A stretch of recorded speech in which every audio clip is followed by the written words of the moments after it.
Hi everyone, it's Bobby Lieber, and welcome to your favorite podcast where I talk about whatever I feel like talking about. So these big movie producers came to me and said, we want you to write a rom-com about a gay couple. Something a straight guy might even like and watch with his girlfriend. Gay guys are my jam. Awesome.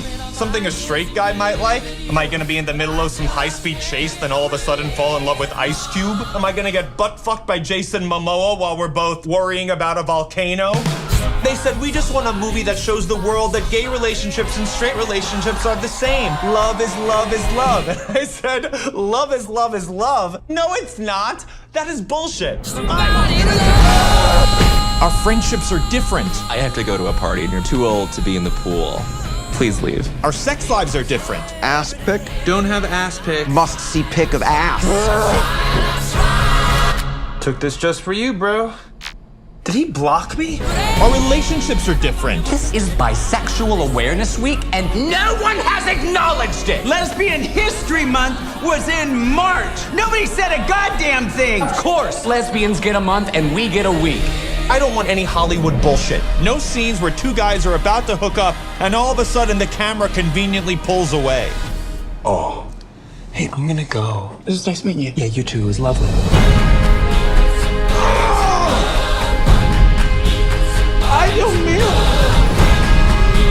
My whole life, I prided myself on being self-reliant. What is going on with you? This motherfucker has gone into my head. What are you into? One of these fucking ripped idiots with no opinions? No, I'd like someone who's physically very frail and won't stop talking. Maybe you're both bottoms and that's the problem. Bottom day! Ooh, bottom day! Oh my god.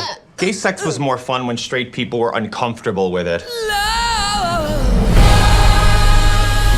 Anyway, it doesn't matter. I'm not the right person to write a rom-com anyway.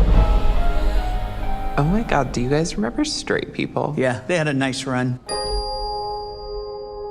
Hello, welcome to Movie Numbers. My name is Bob Sham. I'm Angela. And the sounds you hear may be dogs. The all-month-long Movies Are Gay. It's our second annual Movies Are Gay, in which we discuss LGBTQ plus movies. Though maybe next year we'll do more transgender movies. But this year, I guess there's not that many. There's a couple, though, that we could pull out. It's kind of a lesbian month this month. It's like a lot of lesbians this month. But yes, movies are gay, and they sure are. And the movie we're discussing today will have its own place in the annals of film history. Yes. In that it is the first movie pushed by a major studio that features a rom-com that is a gay couple with a greater cast that is openly LGBTQ from across that spectrum. Yes. Though it cost $22 million and made $14.8 million, which kind of stings a little bit. You know, you got Moonlight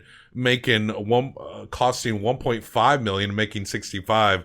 And the studios did give this movie something. For a rom-com nowadays, I think 14's not too bad a start. We're talking about the movie Bros from 2022, directed by Nicholas Stoller.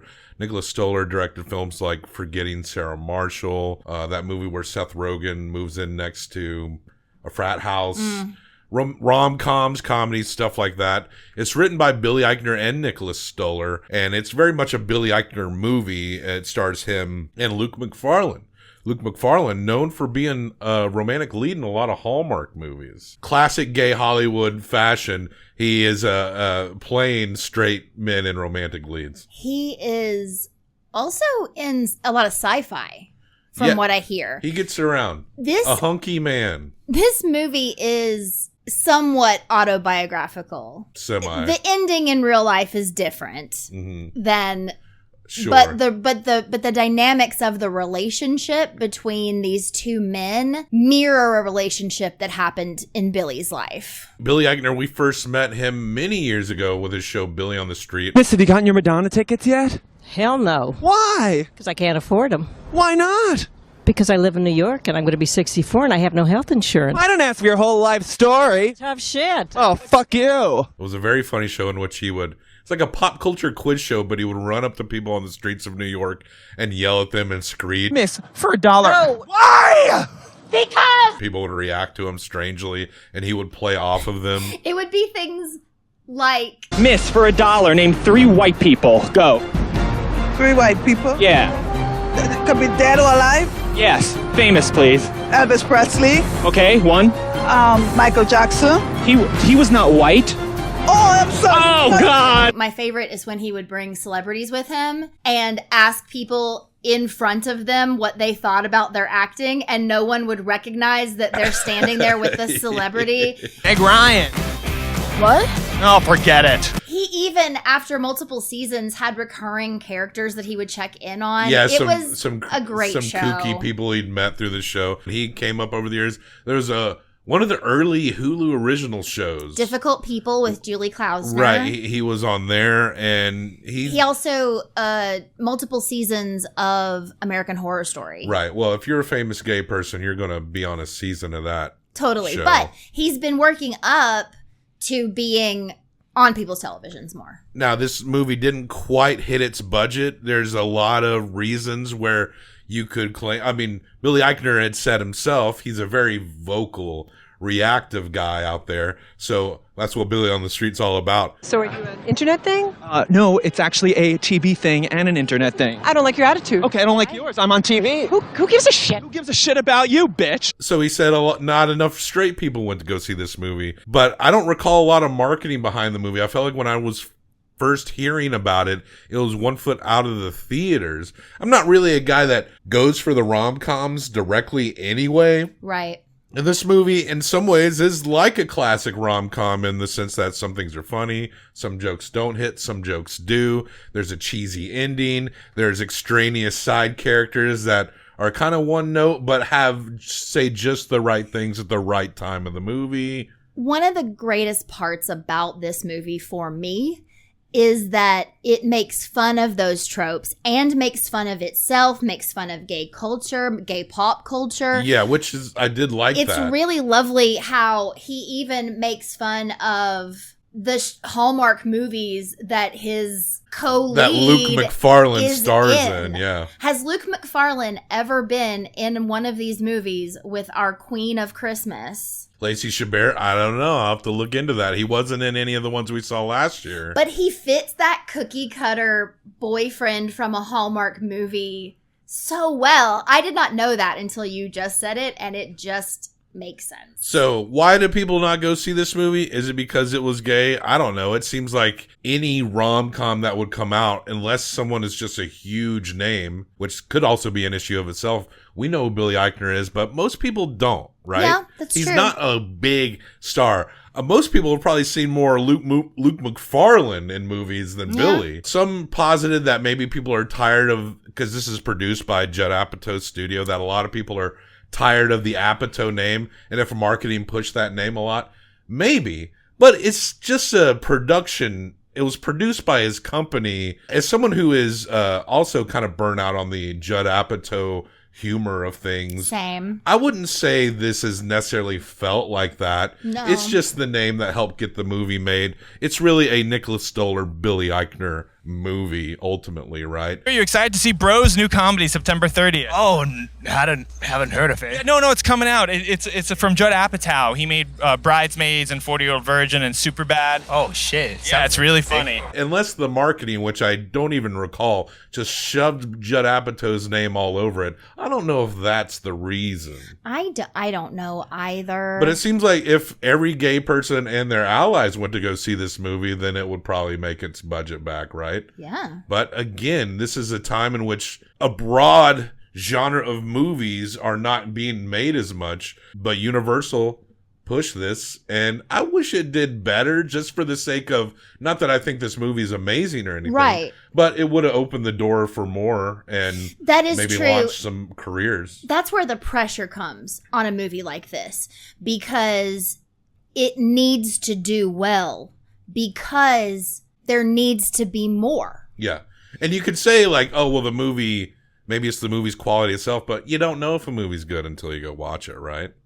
This movie hits all the beats for a classic rom-com. You have the meet cute, even though it's at a club with their shirts off, fine. M-E-A-T-Q. You have the best friend played by Guy Branum in this one that talks about everything. You have the straight sister with her super accepting husband and their children who are so in love with him. She's the one with all the perfect advice. She has all the great advice. You go to your sister. Was that literally a sister or just a friend? She looked like she was, unless it's a half sister. They're probably just best friends. Yeah. They were at the friends dinner early on as well. One of the other things that is really great, besides the making fun of itself, it truly does hit all of the rom-com beats. You also have the differences. It's a big deal. You know, he's a podcaster and he talks about how and it's not played up. Point, it's not played up for laughs that he's a podcaster. It just is what he's doing. Except for the ad reads or something. Yeah. But it should be played up more for laughs that he's a podcaster. Yeah. But he's successful. He's like a quasi-celebrity. People recognize him.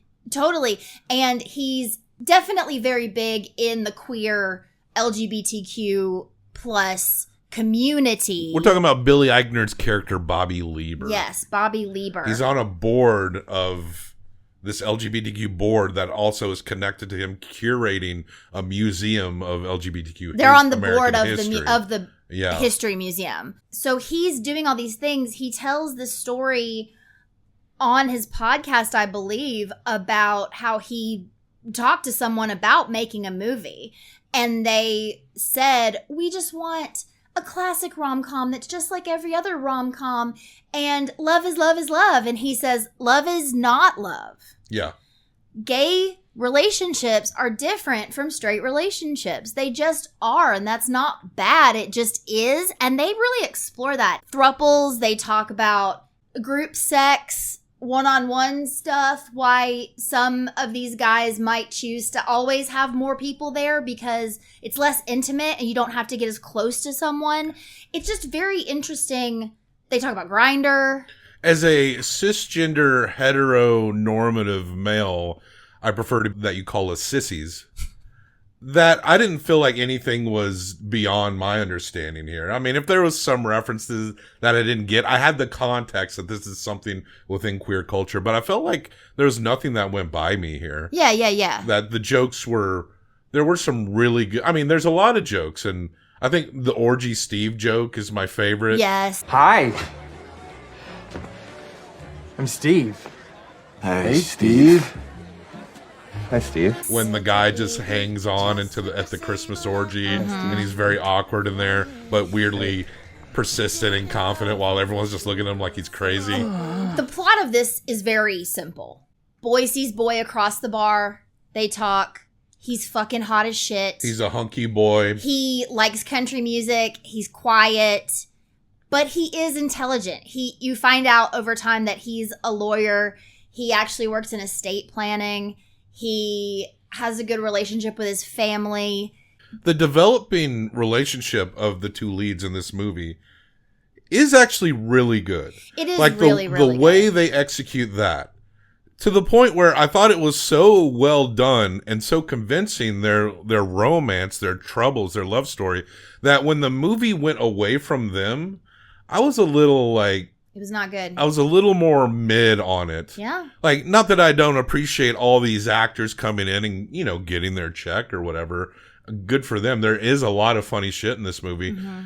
But that part was executed so well that it really just, a lot of stuff just felt like getting your friends in on it. And I won't say it all failed when you're going into the extraneous world, but it seemed... so many things seemed a little more tacked on. I don't know if every joke hit. I get the jokes there, but once you get into the momentum of the romance, it's really all I wanted to see. Neither one of them have ever been in a serious relationship. They both keep it very simple, keep it arm's length, although Billy Eichner is much more open to one-on-one, going on a date, hanging out at a park. We can fuck later, but that doesn't mean we're in a relationship.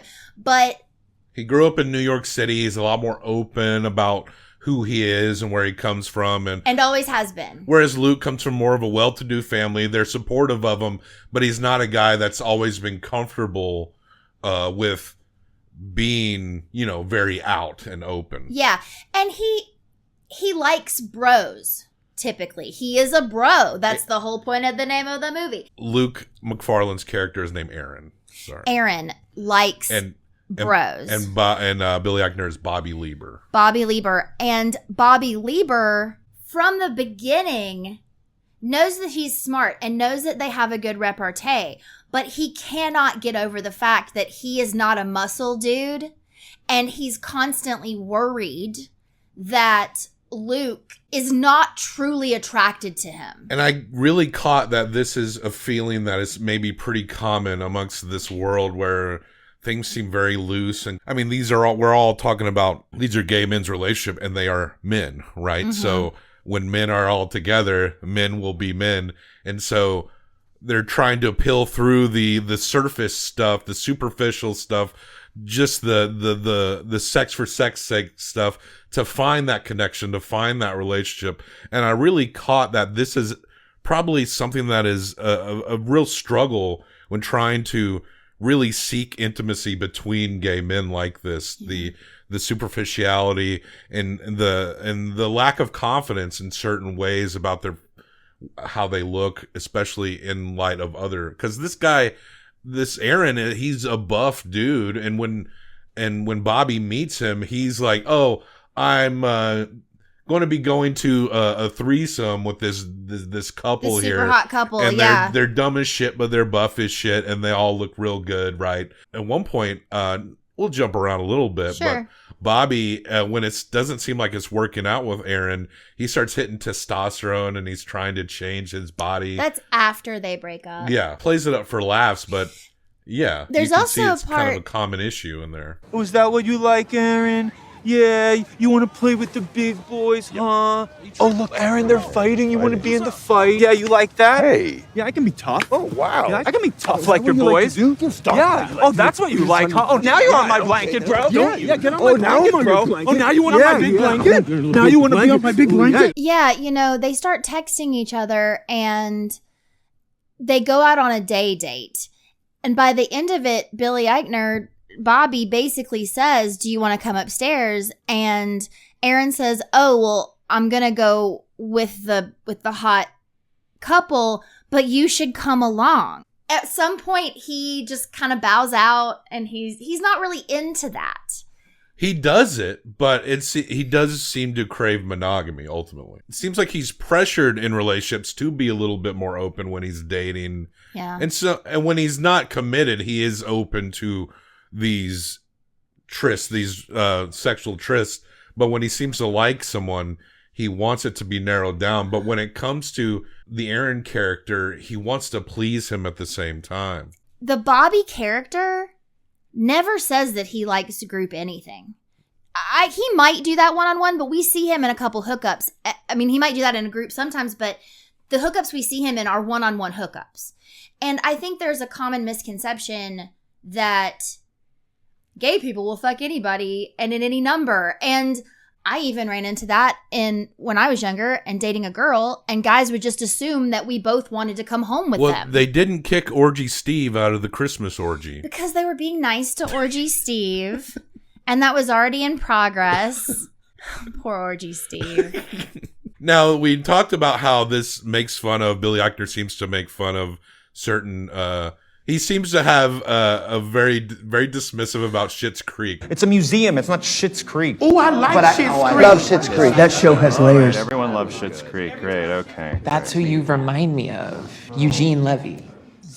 Because apparently that's a show that has made people a little more familiar with gay relationships and consume. I know you watched that show. I love it. I kind of like the parts where he is lampooning, because what little I know of Billy Eichner, he does kind of make fun of the gay world sometimes. Yes. Then there's a point where it's like, oh, Deborah Messing is going to make a donation to because this. She's trying to not get canceled. Which I thought was kind of a funny joke because Deborah Messing, she was in Will and Grace. So I guess that grants her some kind of, over time, a great ally, gay icon status, right? She's the best friend every gay guy in the 90s wanted. But Deborah Messing is also openly political, like one of these openly political celebrities that is so just mindlessly attached to the establishment wing of the Democratic Party in an unquestioning way.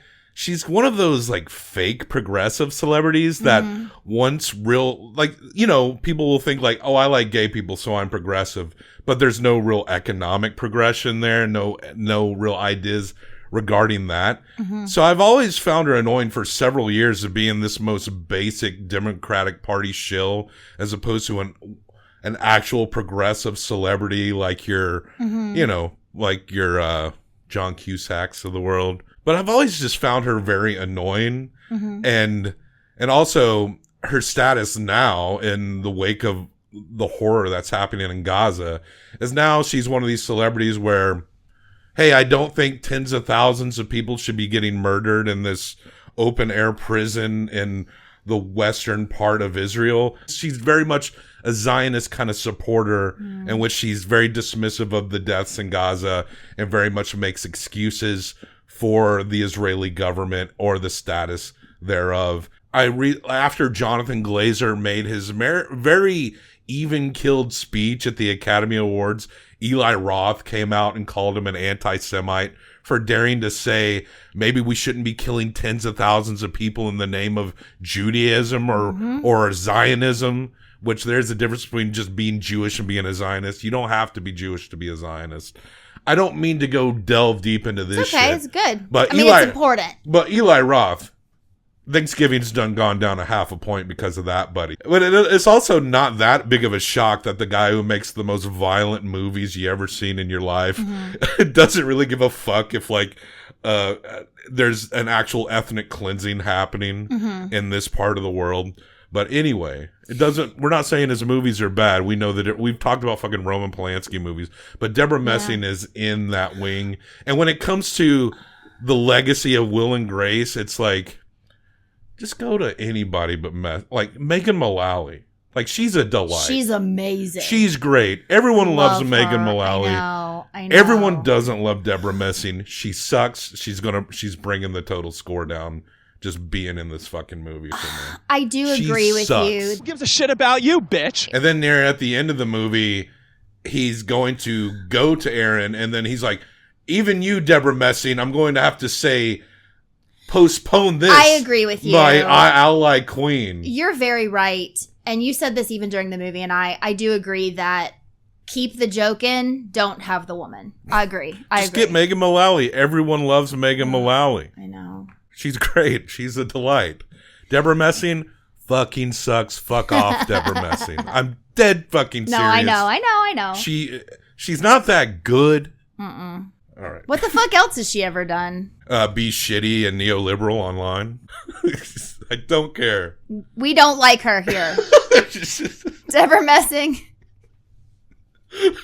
You fuck off forever. And that company that makes the Scream movies. Oh, Spyglass, yeah. They're on the list. They fired Ana de Almas and then tried to get her back after the bad press. Fuck those guys. Yeah, fuck them all. Yeah, I'm not watching Scream 7. Fuck that. No. You will not get our money. I'm not mad at that. I'm not like against that franchise either. No, it's not the movies itself. It's we're not giving them our money. Yeah. We'll steal it. We're going to steal your movie, Spyglass. Okay, Okay, let's get into the meat of this relationship. So they unintentionally are falling in love with each other. Neither one of them really wants to. They're both sweet. Constantly looking at reasons to not. I like them together. I do too. I did enjoy that. Billy Eichner did think, hey, maybe I've gone too far, I've said something too much, or I've shared more and I don't want to scare you off kind of thing. And without even saying words, they would just be really tender with each other. Aaron would just lean over and kiss him and then hold his hand. And Billy's very neurotic, very vocal, very loud, and he embarrasses the more quiet Aaron character in front of his family. Yeah, but the thing is, this is told, the beats are told very well because they do have this lovely weekend in Provincetown when they're staying with Harvey Fierstein and they are... We've been there. We have been there. Yeah. We bought a bunch of patches at some place and ate lobster rolls. Did you know that I was the first sissy hetero male to step foot in Provincetown? But you do know that cisgender just means you're the gender you're cool with the gender you were born with.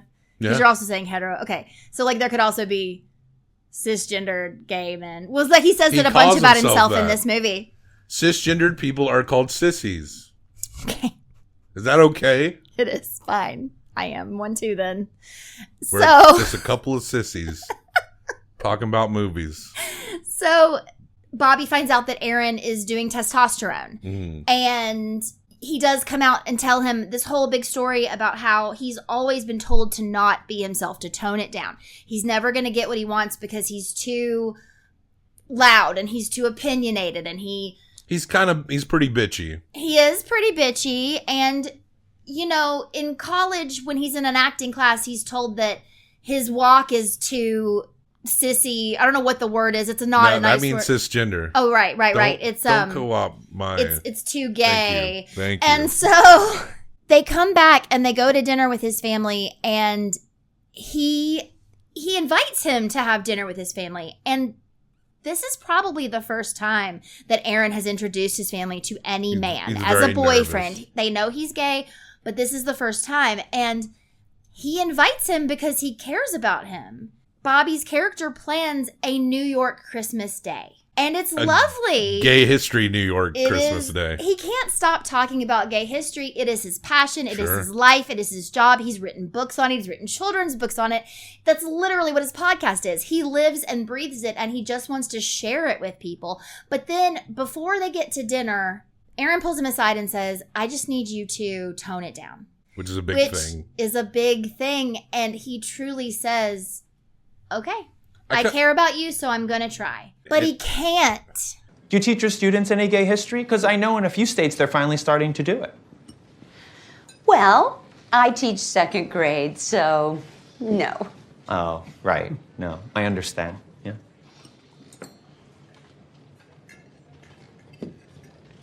Out of curiosity, why not? I relate to Bobby here in the sense that when someone tells me what I can and can't do, I will sometimes double down in the opposition, because it was wrong for Aaron to tell him to not be himself. But as Bobby states later when they reunite, that he really just went a little too overboard, mainly because he was said lashing that. back out. He went harder than he normally would. So they were just lashing out at how he felt that Aaron was perceiving him, or how, and ultimately the family, which Marcy from Married with Children plays Aaron's mom. There's little conflicts, but by the end she comes around to being understanding to what Bobby's trying to say. They argue about what age it should be to discuss LGBTQ issues and stuff, but it does lead to a divide in which Aaron is open to Bobby and he feels bad for telling him to not be himself, but Bobby feels like he can't trust him, especially after Aaron runs off one night. Well, it's the night. It's like after dinner, they don't go home together. Aaron says, I'm going to go meet this guy from high school that they were on the hockey team who just came out and is a bro. Like in the middle of the movie he came out. And they have a foursome with Scotty. Yeah. At the party, at Right. like a Christmas party, like just Happens weeks earlier. before. Right. And within that time they did it, but at some point Bobby looked over and he knew in that moment, like, I can't handle this. I can't watch the person I love fucking someone else. And that is okay. It's okay if you're okay with it. But he says to him, the day that he gets invited to Christmas with the family is when he says to him, hey, that's just not really for me. I don't want to do that. And the response, instead of being like, well, I want to go have sex with other guys, is he invites him to go with his family. Like, they really do care about each other. This is a relationship that Aaron also wants. But yeah, he says to him, I'm going to go meet Jake, or whatever that guy's name is, at the bar. And Bobby chases him and then sees him kissing on Jake in the alley behind the club. And Aaron is real hurt. Aaron knows he's reacting. Yeah. And you understand when Bobby says he can't trust him. It is also one of those But rom-com moments, though, It's just where self-sabotage by both characters. it is, and you didn't see the whole thing. Because they were out in the... No, listen. They were out in the alley and they were wrestling. They were probably going to kiss. But when Jake started to kiss Aaron, he actually said no. But then it happened anyway. It wasn't good, but it wasn't like he went there with the intention of cheating on Bobby, but it happened. He said he was going to go meet up with him for a drink, and he had slept together before. It seemed a little weird that Bobby was just so aghast. I think Aaron was trying to make Bobby jealous. Yes. And they are together. And he did say, I don't want to fuck around with other people. So. Well, they're both apart, and they're both miserable without each other because even though they haven't said it, they do love each other. And Bobby decides he wants to bulk up and he needs to start doing steroids. Yeah, a comical where he pretends he's more bro-y, but he's not. Oh, he picks up this guy at the gym by coming up and being like, hey, bro, what's up? So Bobby's going to go he texts Aaron on the night on which he's making a big speech for this event. And Aaron's been texting and calling and trying to get a hold of him. Open up this show after a lot of bureaucracy within the group, right? But he texts Aaron, and Aaron gets so excited. He's hanging out with his brother that he runs off, but he doesn't respond. He gets so excited he doesn't respond. So he goes to meet. He knows where Bobby's going to be because that's where he's been for. Yeah, it's the opening of the museum. And Bobby sees him out in the audience, and it's a sweet scene. But Bobby has somehow, even though they are broken up, has prepared a song in the tune of a Garth Brooks song. What is the Garth Brooks song? It's not exactly like it, but no, it's like it sort of sounds like the dance, right? Met at the club, Mariah Carey remix on. Oh, the boys in harnesses, you didn't recognize the song. It took me up to Provincetown, where for years the deviant boys have run around. He sings a story in the tune of a Garth Brooks song because Aaron loves Garth Brooks, and that's confusing for him. And where that's about their relationship and how they met and how they come together. And how love is not love. And they come together and they declare their love for each other. And then it gets to... They agree to date for 3 months. And then we see... jumps to the 3 months, and it's a sweet, cheesy little ending where it seems to be working. The mom's there with her second grade class teaching them about queer history. Right. And that's the movie. Oh, but then they have like a silly down the street argument about kids. That becomes the next thing. That's the cheesy part. Yeah. Bros, directed by Nicholas Stoller. Yeah. Starring Billy Eichner and Luke Macfarlane. In many ways, it is a sign of progress in which a slightly above mid rom-com can be gay too. Absolutely. When you get like, I wouldn't call this mediocre. This isn't a bad movie. I have issues, but for what it is, the core romance is good. Maybe even underrated based upon how little I hear about this movie. But it's just a lot of the extraneous stuff around it feels too tropey, too annoying, often not that funny. You're going to give this 1 through 5. I'm going to give this 1 through 5 combined for best out of 10. The success of the romance angle. Yeah. I could go a little. It's not a 4 or up. No. I might be tempted to go a 3.75 just because the romance does work in this movie. It does. I mean, and that's the meat, right? That's what you want to see. So if you're into that kind of thing, I would definitely recommend this movie. But Deborah Messing's in it, so it brings it down to a 3.25. I am going with a 3.5. So that is a 6.75 for Bros. That seems like it's fairly close to the average. It's not a mid movie. It's a little above that. If you like rom-coms, no matter who you are, I think I would recommend this movie. For sure. So check it out at 6.75. It's tucked in between the movie Border and Everything Everywhere All at Once. Bros is at least as good as those movies, if not better. It's always nice. I like to hit up a gay rom-com when we do movies are gay. Do you remember what our gay rom-com was last year? I guess Watermelon Woman was a little bit, but then the relationship just didn't work out. But last year it was My Beautiful Laundrette, which is actually probably one of my favorite rom-coms of now. There is a Hallmark style queer Christmas movie. Yeah, I know there's some out there that we could maybe go back to at some point. Kristen Stewart. Yeah, I watched that one. Yeah, we watched it. That one. I think there's been a few. Mary Holland wrote it, I believe. I think there's a few more that have been popping up over the years. So, as we go further into the future, gay rom-coms there might be enough out there to They're really... just going to be rom-coms. Yeah. Someday, right? Yeah. Right? When are we going to get cisgendered rom-coms? Sissy fuck rom-coms. Anyway, so there you go. Bros.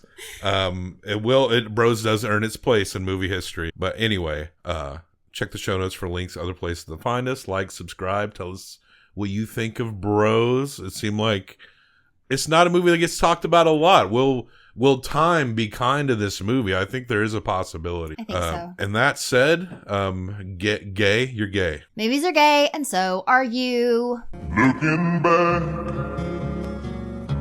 on the memory of the dance we shared beneath the stars above. For a moment, I'm Steve. all the world was right. Hey, Steve. How could I have known that you'd ever say goodbye? And I'm glad I didn't know the way it all would end, the way it all would go. Our lives are better left in chains. I could have missed the pain.